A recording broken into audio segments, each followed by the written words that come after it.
did you know any family members that either had it and it was cured, or any of your friends? And did that persuade you at all? My brother Bobby, the one that's next to me, he went through it, and he thank God had made it through the treatments, and he's doing he's 100% there. So yeah, but he was one of the ones that was proactive, getting checked out and doing his routine checkups, and how they got and caught his early. So Oh, Saved his life. Bobby, I didn't know that, Johnny. I'm so glad that he was yeah, able to get it checked. And how long ago was that? yeah. It might have been maybe about 5 years ago, 4 or 5 years ago. Yeah.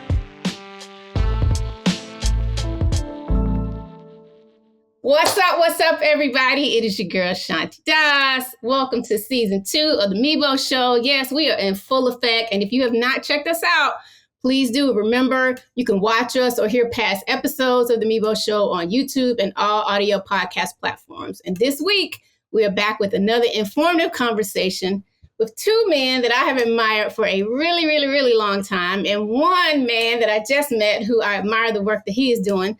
So first up, I want to introduce an iconic singer and songwriter. He is 1/6 of the legendary R&B and pop group New Edition, which is my favorite group of all time. And he has had an incredible solo music career as well. Please welcome my friend and my dear brother, Johnny Gill. What up, JG?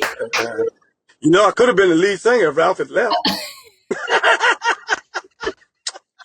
Look, and we know you can sing lead, brother. I just saw y'all in Vegas, and you know all of that, just as well as any other member. How you doing, JG? I'm good, hanging in there. Life happening in real time, but it's a blessing. We're just getting going with the flow. We appreciate you, brother. And next up, my fellow ATLian, I'm super excited about this one. I never had the pleasure of meeting this young man in person, but I feel like we got that ATL bond going on. So joining us, we have an amazing actor and comedian. He has been a cast member on the NBC sketch comedy series Saturday Night Live since 2003, making him, y'all, the longest tenured cast member in the show's history. What? He also is a primetime Emmy Award winner. Let's welcome my ATL partner, Kenan Thompson. What up? It's a pleasure, man. It's a pleasure. Thank you for having me, man. What a legendary grouping of people. I love it. Yes. Thank you. I'm so happy that you're here with us today. And last but certainly not least, because you got to have an expert in the room, I would like to welcome Dr. Frencher. He is an associate professor of urology at UCLA, as well as the Perioperative Services Department chair at the Martin Luther King Jr. Community Health Center and the chief of urology at the Martin Luther King Jr. Health Center. So let's welcome to the show, Dr. Frencher. Thank you all. It's just a pleasure being here. Like I'm just geeking out with all these guys who I just admire so much, and it's just a real pleasure that we can come together and help some folks. So really happy to be here with you. Absolutely. And that is the real goal of the Mibo Show, right? MI for mind, BO for body, so that we can help everybody live their best lives. So we're going to jump right in, fellas. I know everybody has a busy schedule. I want to read a few stats. This show is about preventative care for your prostate and for prostate cancer. And here's a fact to note. 1 in 6 Black men will develop prostate cancer in his lifetime. And Black men are more likely to die from prostate cancer than any other males in the United States. Also, Johnson & Johnson did a recent article about Black men and prostate cancer in 2023. The article states that Black men are less likely to be screened than white men. And the reasons include a lot of things that we're familiar with, unfortunately: social barriers, distrust of the healthcare system, and stigma surrounding prostate cancer. So let's jump right in. I'm going to start first with you, Johnny and Kenan. When did you become aware that prostate health and screenings were important? I know I did maybe about 15 years ago when, because what you just said earlier, I was always one of those kind of people, and I kind of grew up where you only go to the doctor when something is wrong, I remember, matter of fact, Heavy D's mom, Mama Myers, was the one that told me, she asked me one day, this is years ago, do you go and get checkups? And I was like, no, not really. And she Mm. goes, okay, well, I tell you what, you're going now. And that's when it all started for me getting checkups. I get it twice a year. And obviously started getting going through the whole nine, from getting my PSA check to everything. But and fortunately, thank God that everything has been pretty good and been normal. But that's when it all started for me, and I became aware of just being proactive. Good for you. Amazing. Kenan, what about you? Yeah, I think it's like pretty recent as well. I mean, I was always aware of it, but I wasn't aware of when it would become a factor in my life until probably when I was approaching my 40s kind of thing. And that's when everybody starts telling you, like, you need to make sure you have, your regular doctor and, get your, blood work done and this, that, and the other. But, I'm a little slow, so I'm just now getting around to like getting all my blood work panels and all that stuff done. But it's been part of the conversation with me and my friends and, relatives for some years, you know what I mean? But, I can only imagine, what our lives or, where my, aunts and uncles would be had it been a lifestyle from the beginning kind of thing, Mm. No Yeah. doubt. And, Yeah. I have a good friend right now who's, I'll let him tell his story, but we work together in entertainment. He's actually going through treatment right now for prostate cancer. And so, just lifting him up in prayer. And it's been so many others. I mean, Dexter Scott King, Martin Luther King Jr.'s son passed away, unfortunately, from prostate cancer. Tiger Woods, his father, Earl Woods, and the late, great Sidney Poitier. And I was going to ask you, Johnny and Kenan, did you know any family members that either had it and it was cured, or any of your friends? And did that persuade you at all? My brother Bobby, the one that's next to me, he went through it, and he thank God, had made it through the treatments, and he's doing he's 100% there. So yeah, but he was one of the ones that was proactive, getting checked out and doing his routine checkups, and how they got and caught his early. So Oh, saved his life. Bobby, I didn't know that, Johnny. I'm so glad that he was yeah, able to get it checked. And how long ago was that? yeah. It might have been about 5 years ago, 4 or 5 years ago. Yeah, I'm yeah, sure that was sure did. tough on you. I know you have 3 other brothers, if I say it correctly. 3 brothers, and Bobby's next to me. So I'm the youngest. Okay. So yeah. But he was always the one that we always. He used to irk us anyway. He used to get on our nerves because he was always the one that was working, had 1 or 2 jobs, always had money. We're the only ones sitting around. He was just doing it. When we wanted to play hooky from school, he's the only one would make my parents make us all go to school because he'll be up and get dressed before everybody. It was like, man, this. Yeah, but that, you know what? But that's saving lives too, because he's the one who keep those checkups, right? Oh, absolutely. Got that screening Absolutely. early. So yeah, thank God. I know you all come from a spiritual family, so I'm grateful for those lessons. Didn't Alonzo Mourning just beat it? Yes, he did. I was gonna bring. You're absolutely right. We were actually looking to get him on the show as well. He just opened up, Kenan, to your point, and started talking about it recently. Kenan, did you know anyone that has had it, or any family members?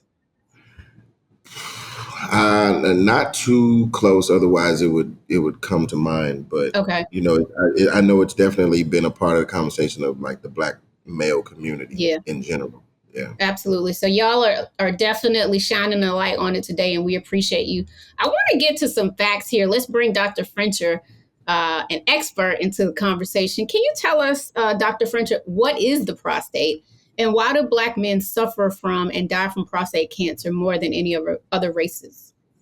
Yeah, so I think it's super important because I think so often, but we don't get preventative care because we just don't know. And so, and a lot of men fear that if we do something with their prostate, it's going to affect their manhood, their sexual potency, and so we don't talk about it. So just so everybody knows. Exactly. It's like, so I'm just not going. I'm just not going to touch have that. Oh yeah. All right. Was not going to touch it. So the prostate is a gland that just contributes fluid to our semen. So when we ejaculate during sex and climax, it just contributes fluid. That's all it does, right? So and it doesn't contribute even all the fluid. And so occasionally it can grow big, and because it lives at the exit of the bladder, like it can cause us to have some problems with urination. So make us get up in the middle of the night, make us kind of like start and stop, dribble a little bit, like the stream gets a little weaker as we get older.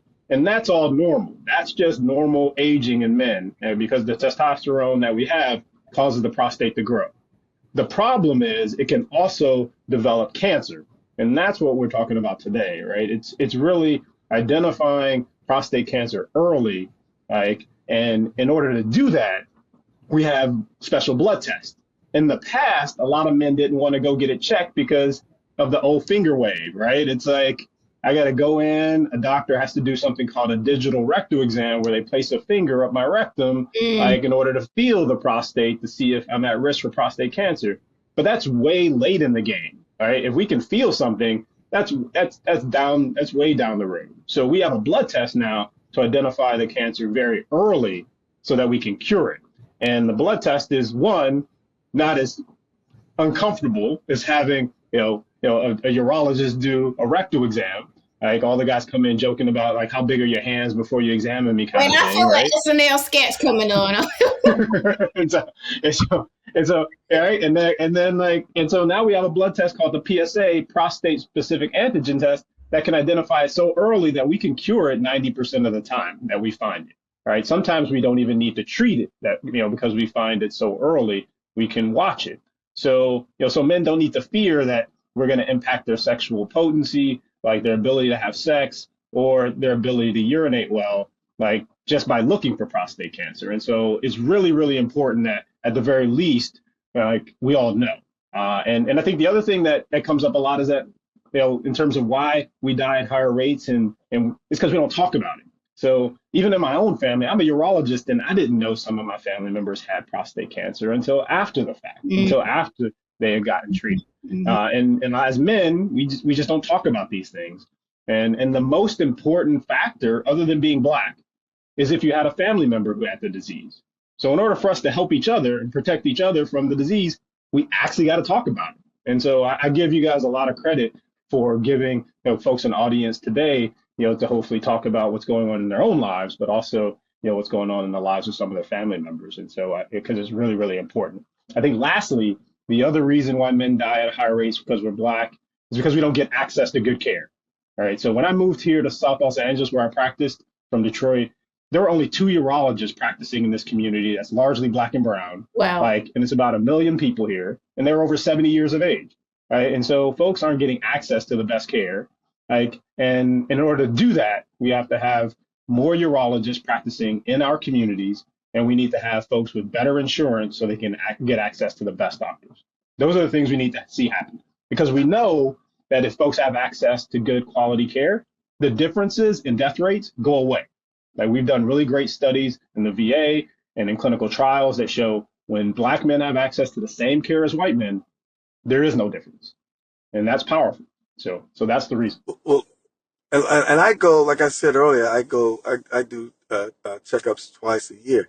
But for most of us, how often do you think that you recommend getting the PSA check and doing that? It's like, what, once a year, or is it something that you recommend twice a year? How or what? Yeah. That's a great question, and it's changing. So I've been part of an expert panel that helped to develop new guidelines for Black men. So you can see those. Those were published in a New England Journal recently. And what we decided was for Black men, it was very important that we get tested earlier. So between 40 and 45 is when you should start getting testing. And then you should get it done at least once a year or every other year based on what that initial test shows. So if that initial test is still within the normal range, which is often less than 4, then you need to have it repeated in a year or 2, in order to continue to monitor it. If it's above 4, that's abnormal, and then you need to get additional testing and see a urologist in order to identify if you have cancer or not. But it's a great question. So between 40 and 45, and at least once a year, if not every other year. Yeah, especially for us young Black men, you got to tell them, hey, come on, man, just once a year. Come on, man, you can get it over. It's just one. Unless something's out. I can tell you how important it is. Literally just yesterday, I saw a young man. He was 48 years old, already had metastatic prostate cancer. I mean, and so it happened. Like, I know we talk a lot in the news about prostate cancer being slow growing and not killing folks. And that is true. There is a lot of prostate cancer that does not like shorten our lives. But for us as Black men, we tend to get diagnosed with more aggressive disease at younger ages. Like, and so it's important that it's a disease that we like target in our community to make sure that, that we can save some lives. Well, let me ask you a question. How important is does dieting have anything to do with it, or could have an impact as well? Yeah, it's a great question. We don't necessarily know that a specific diet puts you at risk for prostate cancer. That said, I'm a health fanatic, so I'm like, diet and exercise is going to help you generally across the board, and I think that making sure that you have a diet that doesn't have excess calories, making sure that you stay active, like so that you're walking or running and doing some resistance training, all those things are going to be important. And encourage you to eat green leafy vegetables, also really important because it has antioxidants, which we believe helps to prevent cancer generally. But there's no specific diet I could recommend that's going to prevent prostate cancer. But you can't go wrong by having a healthy diet and working out. And as far as our sexual activities, I mean, is that doing that? Because I got 2 or 3 girls that I need to talk to and make sure that they're doing their duties. I need to be a little more active. I just need to know these things so I can let them know. My doctor told me what I need to do. Johnny, your doctor told me. You understand me? Johnny, you're not the first one to ask for that prescription. Like, and so, like, trust me, everybody comes in wanting that prescription. They're like, Dr. Richard, can you write it down, like, so I can take that one home? Like, trust me, I get that one all the time. Like, I wish I could. I wish I could tell you, it's got to be 25 times a month, like, and I take take that one home. But it was one of them long sheets that we could unfold for a while. See that there? That's what my doctor say. I cannot with y'all right now. I feel like I'm going to ruin all my brothers. Thank you, Dr. Printer. That was hilarious. I want to go back to what you mentioned earlier, Dr. Printer, about just us as a community, if you will, not really wanting to share it and talk about it. Kenan, how big of a factor you think stigma is, right? Just in terms of talking about it to your friends, because you're in that 40 plus crowd, if I'm correct. 100%. I mean, I think that stigma is huge because I'm guilty of it myself. I'm 46, but I haven't yet to be tested. You know what I mean? Not knowing the information. Like, had I known I should be tested between 40 and 45, I probably would have. But, it's just not something that's just on our brain like that because we don't want to think about mortality like that and stuff like, you know what I mean? Like, it's just something that is easy, kind of a lot easier to avoid than focus on because of probably the fears of finding out, bad news or whatever, you know what I'm saying? But I think we have to, embrace the approach to the courage it takes to constantly stay up on your health, regardless, you know what I mean? Like that goes with, going to the dentist as well, you know what I mean? You can get disease from your teeth, like you can get disease from a lot of different, directions. So, that stigma of, hey, you can't get sick if nobody tells you you got it, if you don't never get tested kind of thing. You know what I mean? Like that mentality is real.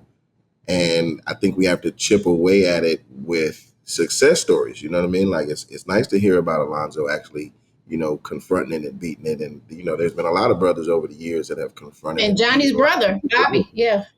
Johnny's brother. Yeah. You know what I mean? Like that's close to home, like for real. Yeah. I mean, you say 1 out of 6, that's somebody in New Edition might, you know what I mean? Like that's crazy stats, like, so. Yeah. I dance, sing, and pray, and do everything, and I keep my fingers crossed. That ain't me. That's right. I mean, I want none of us, but no, I keep my horseshoe in my back pocket.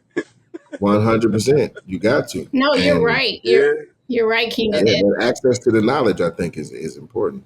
Absolutely. That's why I love, that I'm able to do the Mibo show, thanks to my partners, Johnson & Johnson, who allows me to do this platform. Because I used to work in the entertainment industry, and that's how I've gotten, to know a lot of you all, and being able to merge, influencers, athletes, actors, comedians, celebrities with people like Dr. Frencher, who are really on the front lines. He literally had to go into his colleague's office to do this because he had an emergency surgery that he was called into. And so like you said, Kenan, we are chipping away, right? And helping to erase stigma and bring these important conversations to our community. And Johnny, you, as Kenan mentioned, you're in a group, one of the best, groups of all time, male groups. And do you all ever talk about health just in general? And does that come up in conversation when y'all are like at rehearsals or just kind of like traveling or in downtime? Oh yeah, I mean, we'll have conversations about, man, I went and got checked out. My doctor told me I need to eat more, have more protein, and blah blah blah. So it'll just come up out of nowhere. Yeah, yeah. That's good. Good stuff. I'm going to go back to you real quick, Dr. Fincher. We only have a couple questions left. I know you spoke about some of the new guidelines that are out now for Black men. Are there any key recommendations that you didn't mention? And then how does also this affect men being able to, have healthy sperm, right? If they want to have children with their families? Yeah, no, it's a great question because we're talking about relatively young men at times who get diagnosed with prostate cancer. So fertility is a question that comes up in a number of cancers that we treat, and I think that sperm banking is something that men should be aware of. So because after you have an intervention for prostate cancer, be it surgery or radiation therapy, which are kind of the mainstays these days, if we do find prostate cancer and have to treat it, you won't be able to have a normal ejaculate, right? So when you have sex, you'll still climax, but you won't necessarily. It'll be a dry orgasm, right? And so for those men, if they're interested in still having children, like after treatment, then they need to bank sperm. And there's a lot of ways to do that, whether you have a lot of resources or don't. In fact, some organizations like Live Strong, because it's a big thing that comes up amongst young men with testicular cancer, who are typically more like in their 20s or late teens when they're diagnosed. So there's a big contingent of folks supporting men who may not have the money to do it on their own. But for others, there's lots of organizations around the country that help with sperm banking ahead of your treatment. So that would be a big recommendation there. In terms of the other recommendations about like prevention and treatment, I just want to reemphasize, for Black men, like it's important to get screened. For others, there's a lot of controversy on whether screening is helpful or not and whether treatment saves lives in prostate cancer. But for us, it's different. And for us, we need to start getting screened between the ages of 40 and 45. And like I said, continue to get screened thereafter. Like if your initial test was normal, if it's not normal, then you need to move forward with some testing to identify the cancer. And some of the newer ways that we're doing that is doing it with MRI, with a special PET scan as well. So again, there's new tools that your doctors can use to identify the prostate cancer and new ways we can treat it when it's advanced. I just want to emphasize the good news is that for the vast majority of men, when we find it at low risk disease, and this is kind of newer, we don't treat it. We do something called active surveillance. Really? We watch it over time. And as long as it stays stable, like you may live your entire life without treating that prostate cancer, right? But for more advanced disease, we have really good tools to cure it 90% of the time. And when we find it, it's already outside the prostate, called metastatic cancer. We even have new tools to treat that better. So again, I think that the paradigm has shifted a tremendous amount over the last 20, 30 years, where we're trying not to overtreat folks who have cancer that's not going to kill them, that we can treat better those cancers and cure them when we find them early. And for more advanced cancers, we have a lot of tools to treat those and extend those men's lives and improve the quality of their life. So that's where we're moving towards. That can only happen if you get in and get tested like early and have a good relationship with your primary care doctor who can identify a good urologist for you to see. So that's the key. Like see your primary care doc, ask for the test. If you're between those ages, if they're not talking about it, ask for it, is the strongest recommendation I can give you. Thank you. Thank you so much. That's great information. And I didn't know that you could actually live with it if it wasn't an aggressive form. I think, this information is just so important to get out to our brothers, our fathers, our uncles, our teachers, our coaches, all the important men in your life. Like that is super, super important as we just talk about. And Shanti, it's important that the women know because they're the ones that make us go. Like I can tell you, I haven't been to a doctor's visit except when my wife goes ahead and schedules it. So I mean, even for me, like the partners, the women in our lives it's important for them to know this information because they're often driving us to those appointments. 100%. Kenan, what is your call to action to your homies and your crew? after hearing this conversation Man, today? honestly, it's like if you don't know, don't be afraid to get to know. You know what I mean? Like, don't be afraid to just acknowledge what's real in this life. You know what I mean? Like, none of us are invincible. None of us are going to live forever. You know what I mean? Like, but you can have a long, good, a good life. Like, you don't have to get, exited out just from fear or, ignorance or, you know, low economics or anything like that. You know what I mean? Like, I ain't got the money to go see no doctors. Like, there's ways around that. You know what I mean? And I think there's ways around all of these hesitations towards healthcare, basically, that, people might have. So my message would be to just embrace it. You know what I mean? Because, as you get older, life is beautiful. You know what I mean? Like, these are the twilight years of your life. If you got to get your prostate checked, you know what I'm saying? You should be in a, you already accomplished so much just by not being a statistic and getting shown the door in your 20s kind of thing as a Black man. You know what I mean? So, like, you should celebrate those things and look at going to the doctor as like an achievement in life, as opposed to, maybe like, if I go to the doctor, then something for sure gonna be wrong with me by the time I come out of there, kind of thing.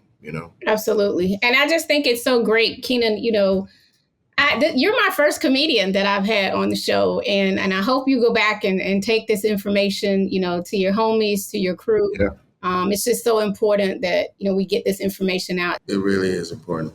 Dr. Frencher, again, what is your call to action to our community? Yeah, for all my folks out there, I think the biggest thing that you can do, to like help to stave off the risk for prostate cancer and improve your health is to talk about your health.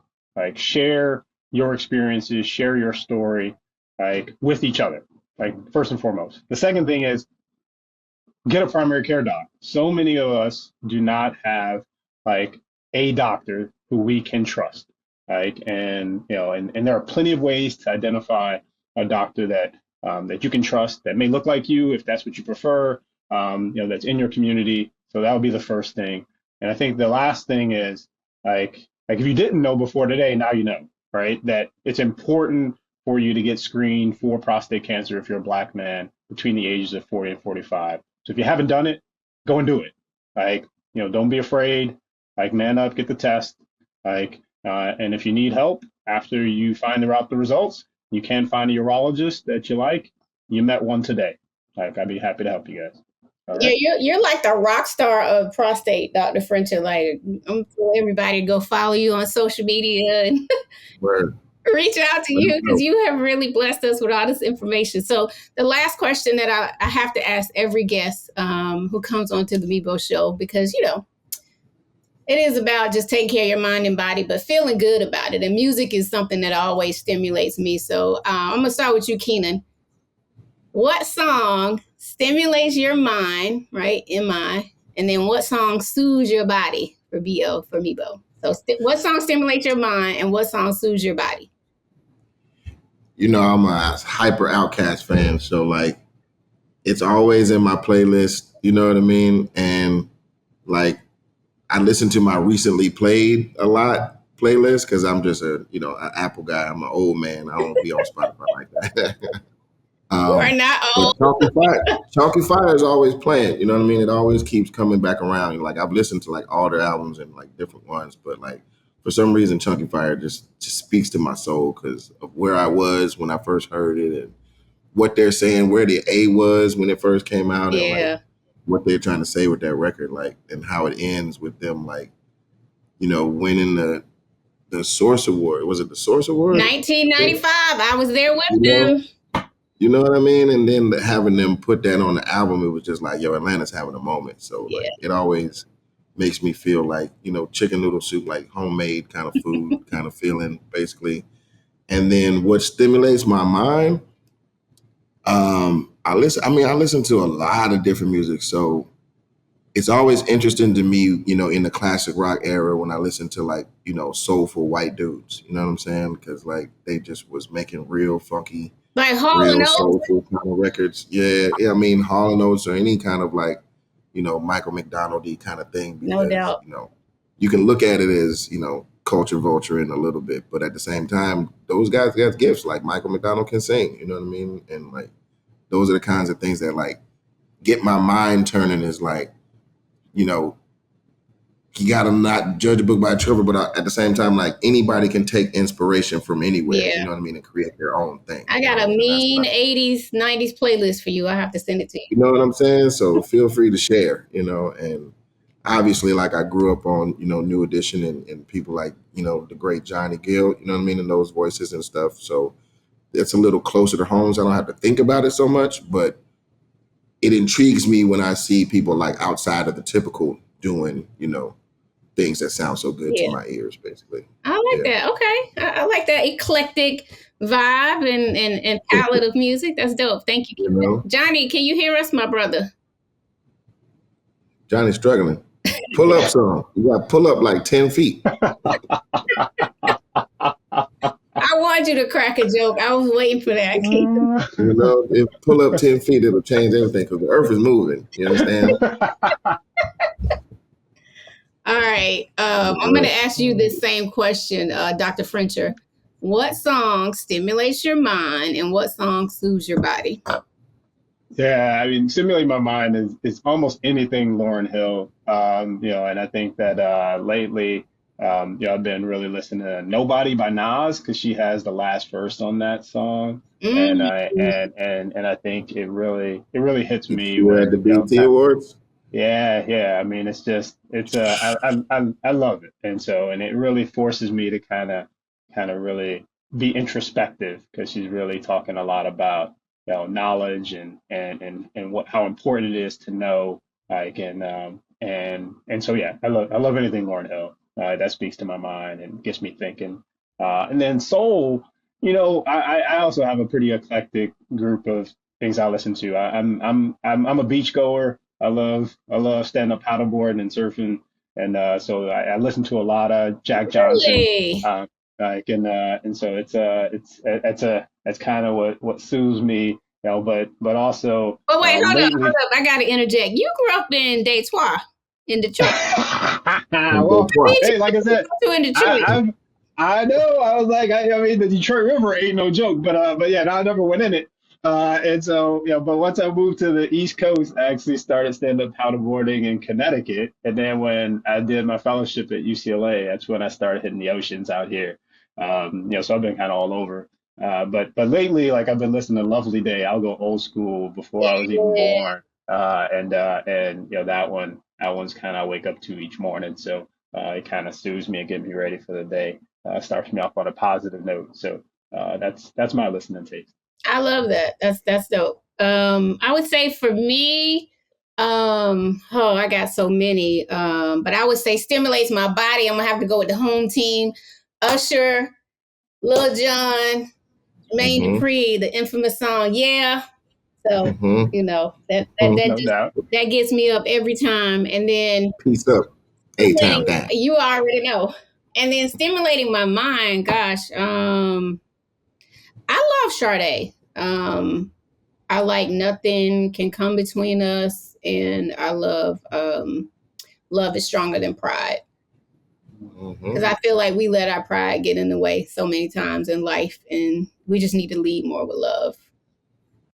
There he is. I agree. Hey, I agree with everything y'all said. So the last question for you, Johnny, real quick was what is your call to action to your brothers about prostate cancer, early detections, you know, getting screenings? What are you going to go out and do after this show or when this podcast episode launches to keep this conversation going? Well, you know, I come from the old school. And when I'm around my brothers, we're always having conversations about a number of things. But somewhere in there, somehow being proactive and asking, if you're going to get your checkups, when do you get your checkups? That's a normal conversation I have at some point with everybody. I think it's not just only that prostate that we have to get checked. We just got to be proactive, period, with just going to the doctors more often as we get older. Because you just keep thinking it'll never happen to you. And you just keep thinking, even if you avoid it, you're like, I'm feeling all right. I'm cool. So shoot, I'm good. And it's just overall for everything about our health, it's just continuing to be proactive, because at the end of the day, we know eventually we're going to have to deal with some challenges.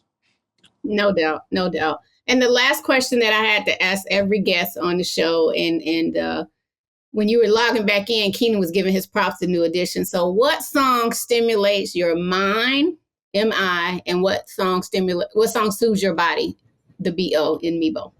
So what song stimulates your mind and what song stimulates your mind and what song soothes your body? Can You Stand the Rain works for both my mind and my body, because it helps. It gets the trick. It gets the job done. See that? That's a showbiz professional right there. That's a professional. I love it. I just want to thank y'all so much. This has been a lot of fun. I know it definitely warmed my heart, and it's allowing us to, again, get critical information to our community. I want to thank our guest today, the incredible Johnny Gill. Thank you. The amazing Kenan Thompson, brother. I hope this is the first of many things we'll be doing together. I'm such a fan of I'm sure it is. And Dr. And so am I French, too, Kenan. By the way, I am too. Huge fan, man. Man, thank y'all. And just appreciate everything that you've done and what you've been able to do and represent for all of us over the years, man. You're amazing. You're amazing. Thank you, man. Look who's talking. I appreciate it.